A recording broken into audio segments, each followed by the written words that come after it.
Place à présent à 64 cultures. Carla Boy s'apprête à nous rejoindre et ce soir, on va parler du mythe Marilyn Monroe avec notre invité, le collectionneur Sébastien Cochon.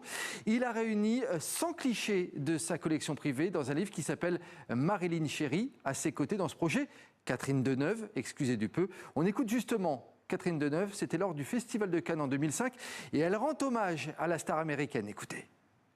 Je ne suis pas d'une nature à admirer avoir des idoles, disons, entre guillemets, vous voyez.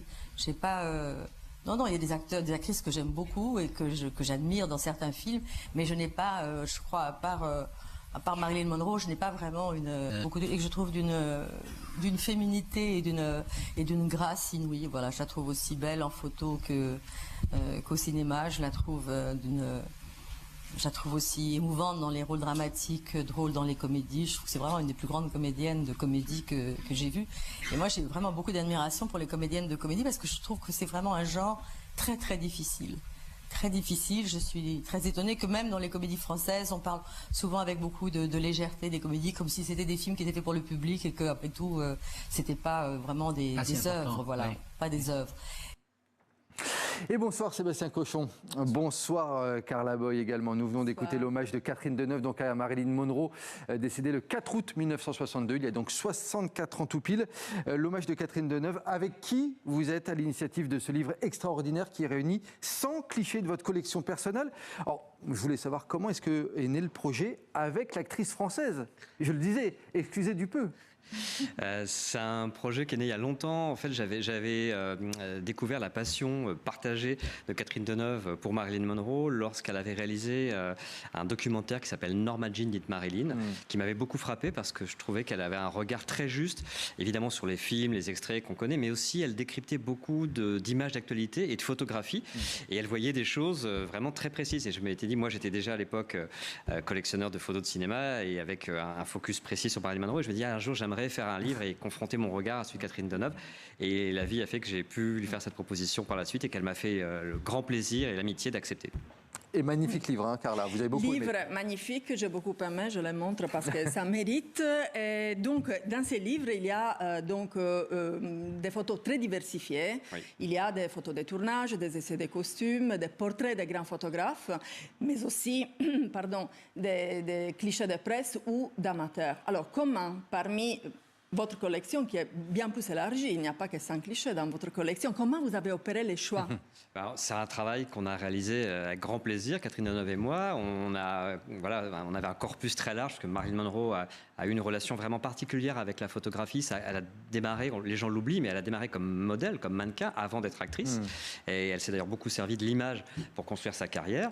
Et c'est vrai qu'on avait beaucoup de documents à notre disposition, et on avait la volonté commune de montrer aussi des choses peut-être un peu moins connues et des aspects de Marilyn Monroe, notamment au travail, sur les plateaux, dans d'autres situations que les grands portraits glamour qu'on connaît et qui finissent par être un petit peu... Même cette photo de couverture, moi je ne la connaissais pas. Hein. Voilà, la photo de couverture. Pourquoi vous avez choisi cette photo? Elle a été prise à Atlanta, en Alberta, Canada. C'est une idée de Catherine Deneuve. Je dois dire qu'il faut lui rendre hommage. Lorsqu'on faisait le choix des images et qu'on cherchait des choses qui avaient du sens, qui racontaient des choses un peu différentes, tout de suite, j'avais sélectionné cette image, qui est une photo du tournage de La Rivière sans retour. Oui. Et Catherine Deneuve a dit « Ah, mais ça ferait une très belle photo de couverture ». Et j'étais un peu surpris, parce que moi, j'avais plutôt imaginé un portrait très serré, avec le regard de Marie.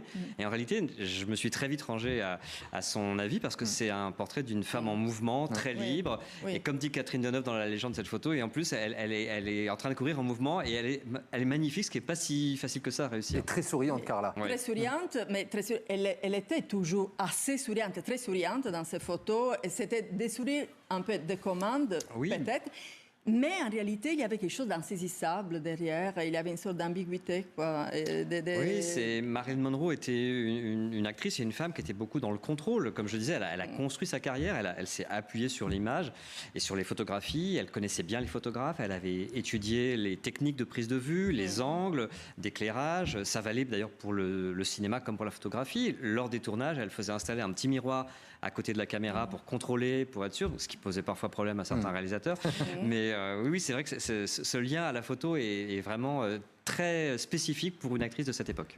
Et parmi les films qu'elle a interprétés, que Marilyn Monroe a interprétés, certains l'aiment chaud, c'est le film préféré par Catherine Deneuve. Et lesquels vous préférez, vous? Moi, c'est dur de choisir parce que mais j'aime aussi les comédies. Catherine Deneuve, d'ailleurs, lui rend hommage dans l'extrait que vous avez choisi de la leçon de cinéma qu'elle avait donnée à Cannes. Et je trouve ça vraiment très touchant de voir une actrice aussi célébrée que Catherine Deneuve remettre voilà, un peu la lumière sur la comédie avec une actrice des années 50. Parce que c'est des films qui peuvent paraître un peu faciles, notamment les comédies musicales, qui sont des choses légères. Et en réalité, comme le dit très bien Catherine Deneuve, c'est très dur à réussir. Et moi, dans les comédies, j'aime beaucoup aussi 7 ans de réflexion et Les hommes préfèrent les blondes. Je trouve que vraiment le génie comique de Marilyn est magnifique dans ses films. Vous nous rappelez, Carla, la maison d'édition du livre? Bien sûr, la maison d'édition, c'est Flammarion. Oui. Voilà, Marilyn Chéry, Sébastien Cochon, Catherine Deneuve. Un livre déjà disponible.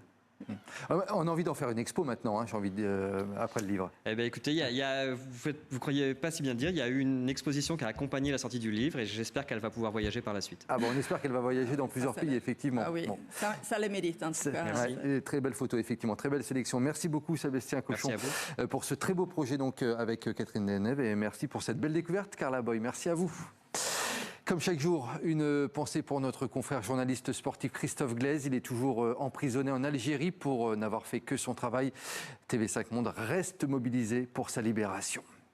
C'est la fin de ce 64 minutes. Merci beaucoup de nous avoir suivis. On se retrouve demain pour une nouvelle édition. D'ici là, excellente suite de programme sur TV5 Monde.